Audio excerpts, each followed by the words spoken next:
qu'on est dans, comme disait Eboussi Boulaga, une société qui se ment. Et quand elle se ment, elle n'apprend rien et à la fin, elle finit dans le chaos permanent. En fait, la question qu'on pose là, si déjà les acteurs politiques, ceux qui ont des partis politiques, dont des professionnels de cette activité-là, ont du mal à fonctionner dans le système, combien de fois les membres de la société civile? Si nous prenons le thème d'aujourd'hui qui parle donc qui évoque donc les 300 signatures, les candidatures indépendantes, et il faudrait admettre que il y a eu dès le départ, en 1991, à travers la tripartite et toutes ces réunions, toutes ces concertations qu'il y avait autour de loi, une sorte de complot autour de la candidature indépendante, parce que même les partis politiques ont accompagné le gouvernement dans son rejet de la candidature indépendante. Vous constaterez qu'il n'y en a pas pour les législatives ou les municipales. Oui. Ce n'est que au niveau de la présidentielle qu'on a les 300 signatures. Mais quel est le vrai problème des 300 signatures? C'est vrai, il y a la qualité des personnes qui doivent parrainer, les chefs traditionnels qui sont devenus des auxiliaires de l'administration. Donc, ils sont comme le personnel l'OMINAT qui lui-même appartient au parti au pouvoir. Alors, les élus locaux, on sait quel est le déploiement que met en place le parti au pouvoir pour remporter, pour avoir toujours une majorité obèse. Et les gens se demandent toujours, mais qu'est-ce que le RDPC veut faire avec autant de députés, autant... En réalité, c'est pour des choses comme ça aussi. Parce que si vous réunissez uniquement l'opposition aujourd'hui, vous ne pouvez pas avoir des parrainages pour être candidat quelque part. Il faut passer par le parti au pouvoir. Or, les élus du parti au pouvoir sont carrément tenus comme comment je pourrais dire ça, des administratifs. Donc, il n'y a personne qui peut avoir le courage de le faire.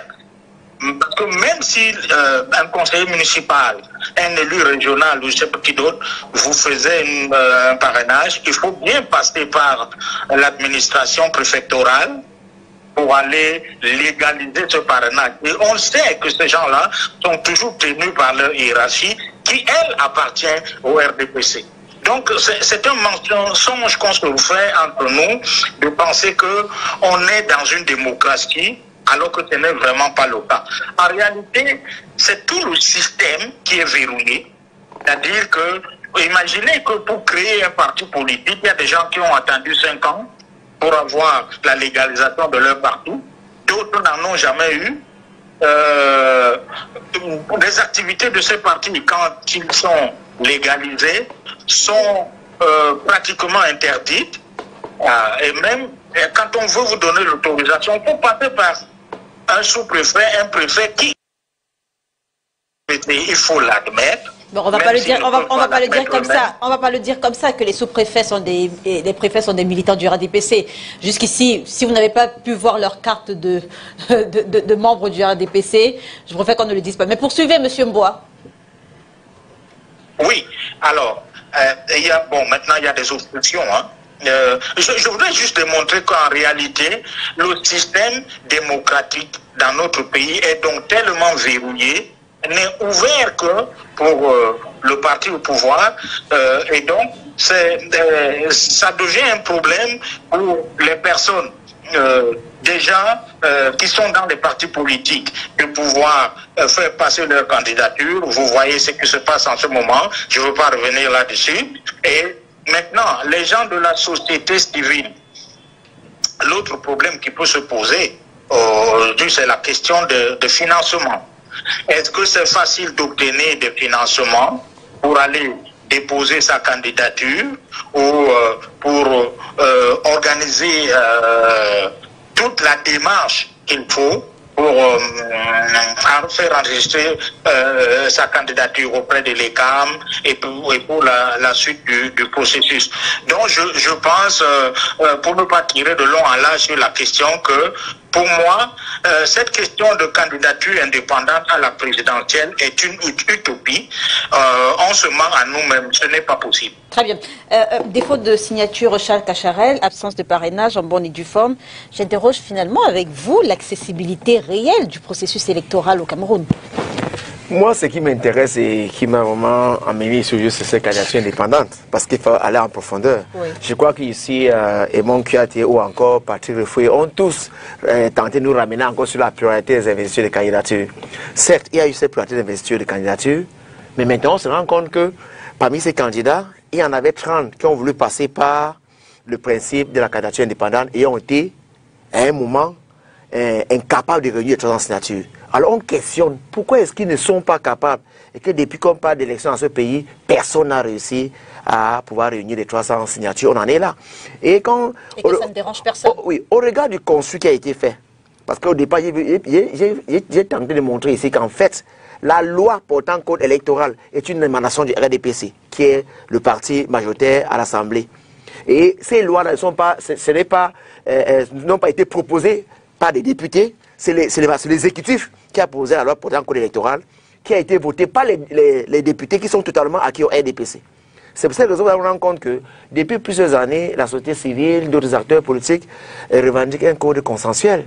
Ils auraient bien voulu que l'ensemble des acteurs s'asseyent pour décider d'un code. Et je ne suis pas sûr que si le code électoral, aujourd'hui en vigueur, avait été décidé par l'ensemble des acteurs politiques, ils auraient accepté que la dynamique, la disposition relative à la candidature indépendante puisse être présentée telle qu'elle est aujourd'hui. C'est-à-dire que vous voyez, je pense qu'il y a un complot ourdi qui a été monté depuis très longtemps pour empêcher, pour vicier le jeu démocratique. Comme l'a si bien dit le grand frère Venant, il dit que c'est une utopie. Il n'est pas possible aujourd'hui au Cameroun, à l'état actuel des choses, de pouvoir réunir les 300 signatures. Et pourquoi? Simplement parce que depuis de nombreuses années, vous avez un parti qui est majoritaire à l'Assemblée, majoritaire au conseil régional, majoritaire dans les conseils municipaux, lequel parti donne des mots d'ordre à tous ses élus, mais de ne pas donner leur signature à toute personne qui voudrait compétir, qui voudrait peut-être compétir ou affronter ce parti politique à une quelconque élection. On en a là aujourd'hui. Pourquoi cela n'est pas possible? Et Venant l'a dit, même si je ne sais pas, vous décidez par exemple de contacter les élus de l'opposition, tous ces élus réunis ne peuvent pas vous permettre d'atteindre les 300 signatures. Moi j'ai lu dans Politics Hebdo, un journal où le jeune Espoir Billon dit qu'il avait voulu être candidat indépendant. Il a réussi à réunir 400 signatures, mais pas 300, mais pas 30 dans toutes les régions, qui n'a pas été capable. Donc voyez-vous, on peut donner l'attitude par exemple, dans l'Assemblée, dans 6 régions, et le RDPC qui est parti majoritaire, qui contrôle, il y a des régions qui sont totalement contrôlées par le RDPC, décide simplement, donne le mot à tous ces élus, de ne vous accorder la moindre signature. Et là, vous êtes buté. Donc on en est là aujourd'hui. Pourquoi cela ne passe pas? Cela ne passe pas parce que le code électoral mis en place était un code électoral vicié, contrôlé par le régime à travers son parti, qui contrôle également tous les élus. Et du coup, avec cela, la dynamique mise en place ne donne pas la latitude à toute personne qui veut planter un quartier indépendant de faire. Mais posez-vous la question, pourquoi est-ce que depuis des années, vous voyez une personnalité comme Akere Mouna ne pas solliciter la candidature indépendante? C'est quelqu'un qui en tout temps n'a jamais voulu adhérer à un parti politique.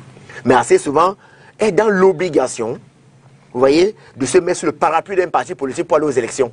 Moi, je pense qu'il aurait bien voulu, quand vous voyez la dynamique, le process qu'il met en place à chaque fois, il aurait bien voulu réunir les 300 signatures, mais il est conscient que cela n'est pas possible. C'est le cas pour plusieurs autres candidats que vous avez vus, qui ont été obligés de solliciter parfois le parrainage ou le soutien d'un parti politique pour aller aux élections. Pourquoi? Parce qu'en l'état actuel des choses, le régime, le système mis en place, le code électoral en place ne permet pas une candidature indépendante. Comment faire pour sortir de cela? Tout simplement comme les acteurs politiques proposent depuis plusieurs années, qu'en fait, qu'on s'asseye sur une même table et qu'on discute de ce qu'on met dans un code électoral pour en arriver à un code électoral consensuel. Je suis sûr que cela est fait. Tous ces entraves, ces difficultés qu'on a aujourd'hui à réunir les signatures seront levées. Est-ce qu'il faut comprendre, Edmond Kouyaté, avec le verrouillage des candidatures indépendantes, que l'action politique dans l'État du Cameroun relève uniquement du pouvoir des partis politiques représentés et qu'elle se refuse totalement la liberté d'être exercée par des citoyens isolés, comme ce fut par exemple le cas avec la candidature de Macron en France. Je crois qu'il faut avoir une grille de lecture plurielle. La première des choses, c'est qu'il faut comprendre, et je crois que quelqu'un l'a dit, peut-être c'était Patrick, c'est que la vocation d'un parti politique, c'est de conquérir le pouvoir et de le conserver le plus longtemps possible. À tous les prix. Non, c'est de le conserver le plus longtemps possible. Bon, vous pouvez mettre à tout prix, à tous les prix, mais de le conserver le plus longtemps possible. Et à cela, il faut voir par exemple que dans notre cas, un cas comme le nôtre au Cameroun, ce verrouillage-là pourrait d'abord être au sein du RDPC lui-même. C'est-à-dire, imaginez-vous que le RDPC, après avoir pris des dispositions au sein de son règlement pour dire que ne peut candidater que lorsque on est président national du RDPC. Imaginez-vous, le RDPC peut, par exemple, avoir des figures très connues ou alors des figures emblématiques au sein de cet appareil et qui, pour contourner, n'est-ce pas, cet événement-là, décident, par exemple, d'être candidat indépendant, c'est-à-dire des personnes au sein du RDPC qui disent « je veux être candidat indépendant » et qu'il n'y a pas, par exemple, cette disposition-là. Ce serait très simple pour la personne, par exemple, de dire je vais être le concurrent du président Biya. Par exemple, vous avez vu le jeune Teller Onana. Ça aurait pu être quelqu'un d'autre, ça aurait pu être une figure de proue, un cacique du RDPC qui dit « Ah ben écoutez, comme c'est libre, le champ est libre, je suis, de par mon appartenance au sein de cet appareil, je bénéficie d'un rayonnement, n'est-ce pas, sur le triangle national. Je suis connu au même titre que le président Biya et donc je veux le challenger, ce serait facile. » Donc il faut voir cela comme un verrouillage d'abord pour le RDPC lui-même. Ensuite, je vais vous dire, personnellement, j'accorde tellement d'importance à la fonction présidentielle que je pense que pour y aspirer... Le verrouillage uniquement pour le RDPC, pas pour la société civile, Bon, maintenant, ça a un impact finalement global, c'est-à-dire que... ce que vous dites, c'est que cette disposition-là a été prise d'abord pour les militants du RDPC qui... Pas d'abord, je veux dire, ils ont d'abord pensé qu'à leur niveau, ils peuvent d'abord se protéger. Maintenant, si ça a un caractère, si ça va étrier, je vais dire, l'ensemble, n'est-ce pas, de landerneau politique, ben tant mieux, il n'y a pas de souci. Et donc, maintenant, là, je peux répondre à votre question pour dire quoi? Pour dire que je ne pense pas que pour aspirer à une fonction comme celle-là, c'est-à-dire qu'avec une circonscription unique, c'est-à-dire qui est la circonscription nationale, on devrait avoir à minima un ancrage au moins sur le territoire national. Je ne pense pas qu'on doit se lever comme ça, parce que j'ai réussi à faire un peu de boucan à Newbel, 2-3 personnes me connaissent, où j'ai réussi à faire un peu de boucan, je sais pas, dans un milieu particulier ou dans un corps de métier particulier, cela me suffit à aspirer. Non. Une personnalité comme Maître Akeré Mouna, qui n'a pas d'appareil politique, ne devrait pas aspirer à être président de la République. Il devrait aspirer, mais c'est pour ça que je vous dis, il faut faire un travail de fond pour aller à la conquête, n'est-ce pas, des Camerounais sur l'ensemble, parce que si vous avez 8 millions, si vous avez le fichier de Elecam qui, au dernier stade, affiche, n'est-ce pas, 8 millions par exemple, parsemés sur l'ensemble du triangle national, ce n'est pas 8 millions de Douala ou de Yaoundéa ou de Kribia, ou alors de juristes. C'est 8 millions de Camerounais, y compris ceux qui n'ont pas un smartphone à Kolfata, à Patata, à Houm, à n'importe où. C'est eux qu'il faut aller convaincre. Et donc, moi, c'est pour ça que je pense que il est important, et moi, s'il faut même revenir sur cette loi, moi, je demanderais qu'on proscrive même la candidature indépendante.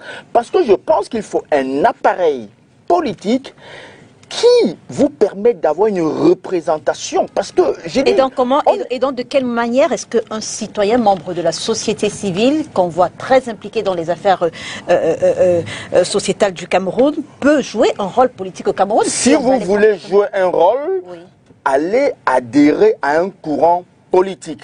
Donc en fait, la gestion des affaires de la cité, de l'État, ne devrait appartenir qu'aux partis politiques. Ça devrait être l'affaire des appareils politiques. Uniquement. Pourquoi?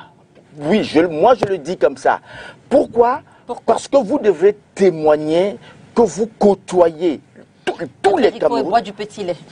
Non, non, moi je dis ce que je pense, c'est-à-dire indépendamment de que ce soit le RDPC. Allez-y. Je dis bien. Vous aurez la parole juste après. Ce qui est prévu dans la Constitution. Vous aurez la parole juste après. La fonction présidentielle, je le dis bien, je peux encore accepter que pour des élections locales, qu'on accepte je vais dire, comment vous dites, des candidatures indépendantes, par exemple, vous pouvez avoir encore que les candidatures indépendantes ne sont pas une exception. Mais c'est ça le contraste pour moi. Vous pouvez avoir, je vais dire, une prégnance dans votre localité sans forcément appartenir à un appareil politique. Vous pouvez jouer un rôle assez important. Vous pouvez avoir une prégnance dans la vie, un activisme assez important dans votre localité et solliciter le suffrage, n'est-ce pas, je vais dire, de vos concitoyens dans cette localité-là. Mais lorsqu'il s'agit de la fonction présidentielle, vous devez être capable de prouver que vous avez au moins une représentation, c'est-à-dire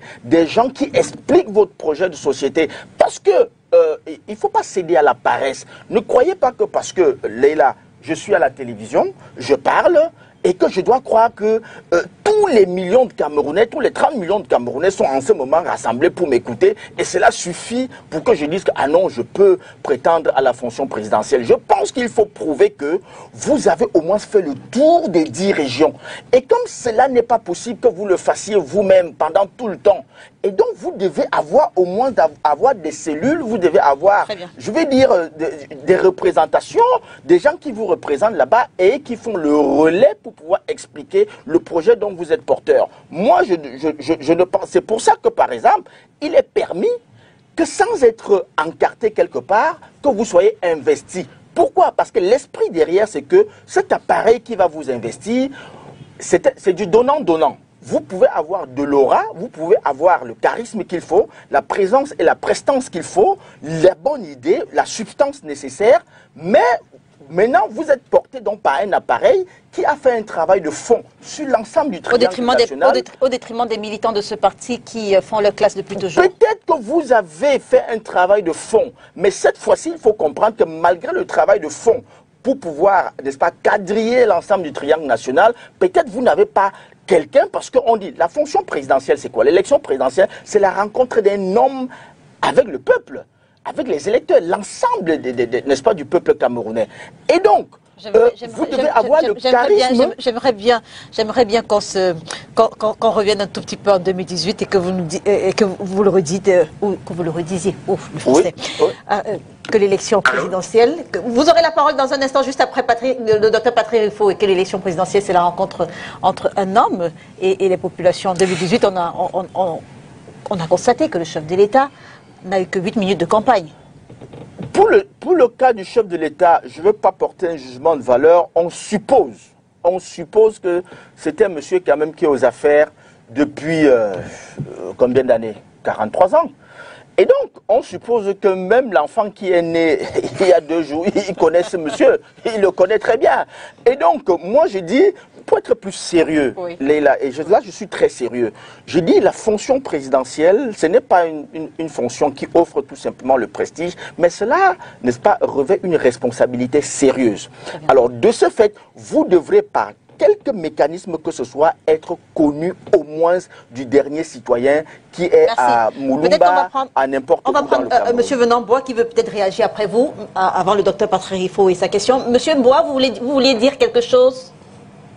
Oui, en fait, c'est ce que dit l'autre intervenant à l'instant par rapport à l'obligation de passer par un appareil politique pour être investi ou pour aller chercher un mandat. En réalité, en dehors du fait que le système a verrouillé le processus électoral au Cameroun et l'accès à des positions au sein de l'appareil de l'État à travers le vote, il y a aussi ce sort de cynisme qui voulait que les populations, les citoyens soient un peu découragés et ne regardent la fonction de l'élu comme une affaire des politiciens. C'est ce qui fait que dans le combat politique, même pour le changement au Cameroun, les gens ont toujours tendance à penser que c'est l'affaire des chefs politiques. Donc si le Cameroun n'a pas changé, ça veut dire que Foundi, il a été corrompu, ou il n'a pas été bon politicien, et puis maintenant, oui, les autres ont fait ceci. Le citoyen ne se sent pas assez responsable parce qu'il a d'une manière ou d'une autre été éloigné. Et voyez-vous, ça se passe dans beaucoup de pays d'Afrique. Hein. La seule fois dans un pays où il y a eu une transition qui a été assez juste, c'est la République centrafrique voisine là, où les partis politiques n'avaient pas vraiment d'emprise sur le pays en termes de contrôle parfois illégal. L'État n'était pas contrôlé par un parti politique. Eh bien, la majorité à l'Assemblée nationale, c'était en 2016, était largement indépendante. C'est-à-dire 140 députés, 60 étaient des députés indépendants.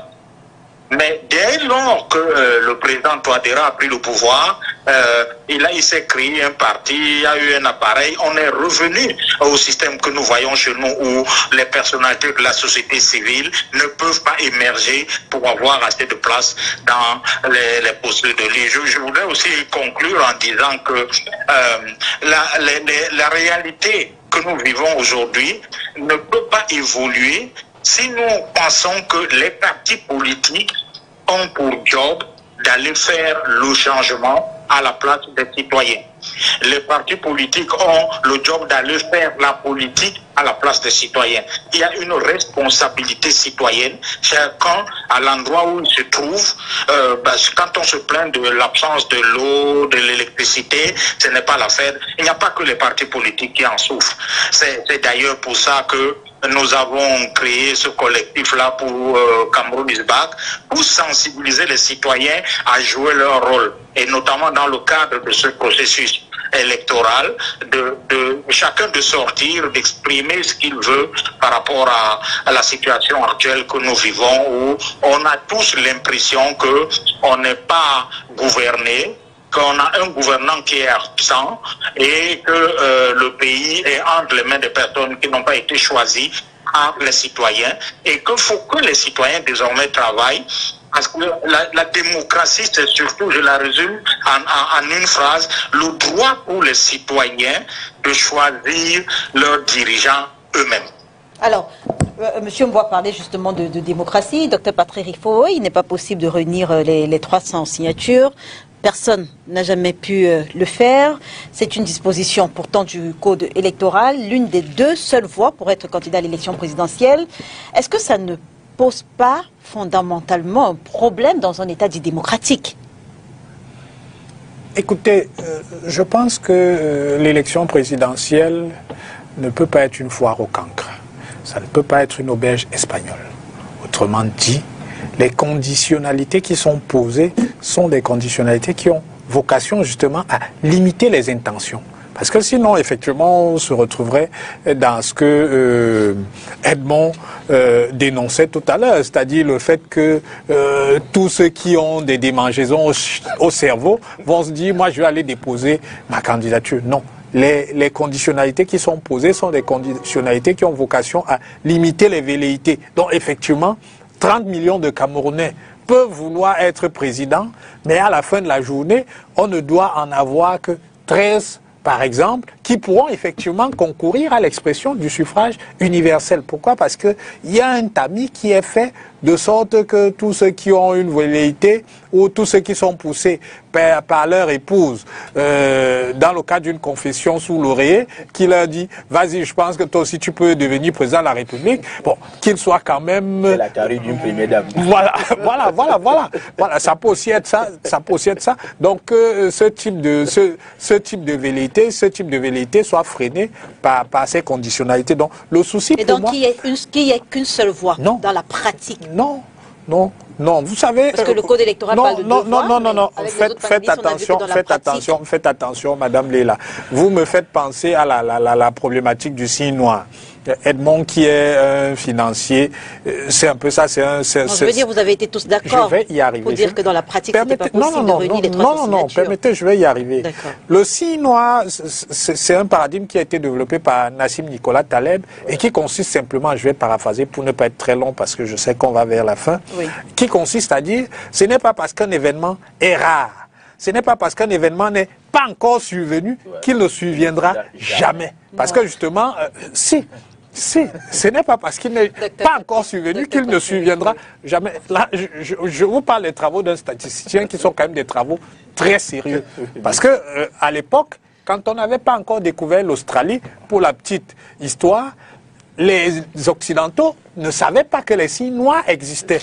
Donc c'est quand ils sont arrivés en Australie qu'ils ont découvert qu'il y a également des Sinois. Est-ce que ce que vous dites, c'est qu'il est possible pour le Camerounais lambda d'obtenir notamment un candidat de l'opposition, comme, je ne sais pas, Maître Akere Mouna, Maurice Kamto ou Cabral Libi, qui a maille à partir avec...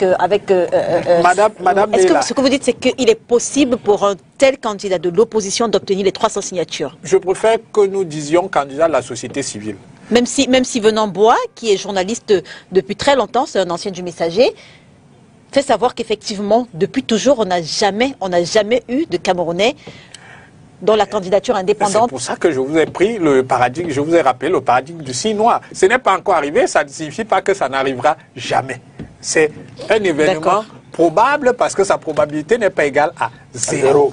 Maintenant, effectivement, ça nécessite un travail et ça nécessite un investissement. Parce que quand on vous dit 30 signatures par région, c'est de la mobilisation. C'est-à-dire qu'il faut aller rencontrer les gens. Et par hypothèse, peut-être pour obtenir les 30 signatures, il faut faire 300 personnalités.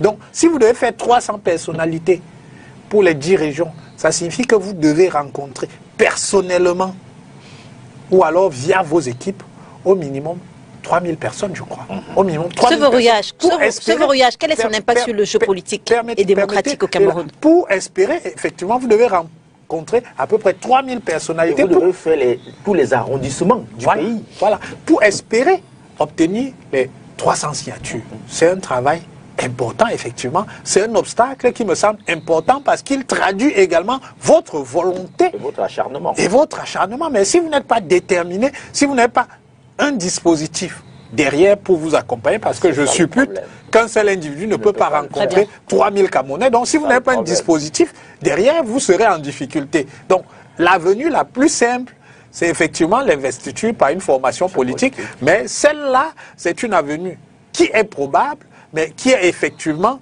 difficultueuse. Charles Fangan, pour plus de démocratie, quel type de parrainage conviendrait? Un type de parrainage peut-être citoyen, comme c'est le cas au Sénégal, où les signataires doivent juste être inscrits sur les listes électorales, pas de contraintes électives, politiques ou administratives. Quel type de parrainage conviendrait? Vous savez, je suis militant politique. Oui. Et les militants politiques, s'ils voudraient, forcément, un militant politique ne serait pas... je ne sais pas, favorable à une candidature indépendante. Si tant est que lui aussi pense que le mécanisme, sans être encarté dans une organisation comme celle-là, est favorable. Donc, moi, je dirais plutôt qu'on a demandé depuis plusieurs années qu'il puisse avoir un code consensuel, c'est-à-dire qu'on puisse donc rassembler ensemble les acteurs et qu'ensemble les positions soient donc faites. Et au terme de ces propositions-là, on peut faire un véritable benchmarking et savoir qu'est-ce qu'on retient, qu'est-ce qu'on ne retient pas. Je ne viendrai pas vous dire, mais moi je pense que tout ce qui est de nature quand même à limiter, à empêcher des gens à vouloir exprimer leur citoyenneté n'est pas la bienvenue. C'est-à-dire que quand on est passé de 5 millions à 30 millions, effectivement on a pensé que là on approche d'un vote censitaire. C'est-à-dire que pour être candidat désormais, ce qu'il peut mettre en avant c'est de l'argent. Ensuite on est passé pour vous dire qu'il faut avoir des élus. Là encore, ce sont des discussions qui sont de nature à écarter certaines personnes qui véritablement peuvent animer le jeu politique. Donc, toute initiative mise en place et qui soit de nature à écarter certaines personnes. Donc, on pense que la personnalité établie pour s'exprimer, il ne sait pas apporter leur contribution au développement, chez moi, elle est malvenue. Est malvenue. C'est pas le Sénégal qui peut nous parler ici. On peut faire en faisant un benchmarking, on peut prendre le Sénégal, prendre ce qui s'est fait dans d'autres pays, et maintenant ensemble qu'on discute. Donc on demande depuis qu'il faut discuter, mais jusqu'à présent, je pense que pour en arriver à un code électoral qui puisse satisfaire tout le monde et qui véritablement peut permettre que le jeu démocratique soit ouvert, il faut un consensus, il faut une rencontre avec tous les acteurs politiques. Qu'est-ce qu'il faut finalement? Même de la société civile aussi. Qu'est-ce qu'il faut finalement pour pouvoir satisfaire une réforme du code électoral? Leïla, on y va rapidement. Pour aller rapidement, je vais essayer de revenir sur les 83 ou la soixantaine de candidatures qui ont été rejetées.